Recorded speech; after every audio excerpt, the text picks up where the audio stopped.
ভারতবর্ষের top most level, top most university থেকে পড়াশোনা করে আইআইটি থেকে পাস আউট করার পরে একটা মানুষ ঘর বাড়ি ছেড়ে বিদেশে সেটেল হয়ে বছরে যা টাকা কামায়, স্মার্ট ভ্যালুতে আমি ওই টাকা জিএসটি। সাধারণ পড়াশোনার কথা বলছি না, আইআইটি টপ মোস্ট ব্রেন, 10 লাখে একটা ব্রেন হয়। বড় বড় কোম্পানিরা যাকে কেনার জন্য বসে থাকে, টপ মোস্ট ব্রেন, তারা ঘর বাড়ি ছেড়ে ইন্ডিয়া ছেড়ে বিদেশে চলে যায়। 9 মাসে 6 মাসে একবার মাকে দেখতে পারে না। মায়ের শরীর খারাপ হলে যদি ফোন করে মা বলে যে তোর মায়ের শরীর খারাপ, একটু দেখতে আয়, মা কতদিন বাঁচবে ঠিক নেই।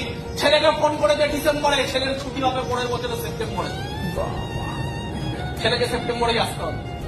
হতে পারে মাকে পুড়িয়ে ফেলা হয়েছে, কিন্তু সে মাকে লাভ দর্শন দেখতে পাবে না, কারণ রুলস, কোম্পানির এগ্রিমেন্ট। ঘর বাড়ি, পুজো পার্বণ সবকিছু ছেড়ে বন্ধু বান্ধব, নতুন দেশে সেটেল, সেখানে গিয়ে কেন? বিকজ অফ পয়সা, টাকা। আর তারপর একটা মোটা প্যাকেজ পায়, ওই মোটা প্যাকেজ যাতে ভালো লাইফ হয় তার জন্য চলে গেছে ওই জায়গায়। ওখানে গিয়ে যা কামাচ্ছে, টপ মোস্ট ব্রেন হলো ওখানে কামানো যায়। স্মার্ট ভ্যালু কি জায়গা দেয়? আইআইটি না নর্মাল গ্রাজুয়েট ছেলেমেয়েরা যেই টাকা কামাতে পারে না, নর্মাল গ্রাজুয়েট করতে পারেনি যে, নর্মাল 12 কমপ্লিট করেছে যে, কিচ্ছু নেই যার, তাকে আইআইটি থেকে টপ মোস্ট ইনকাম দেওয়ার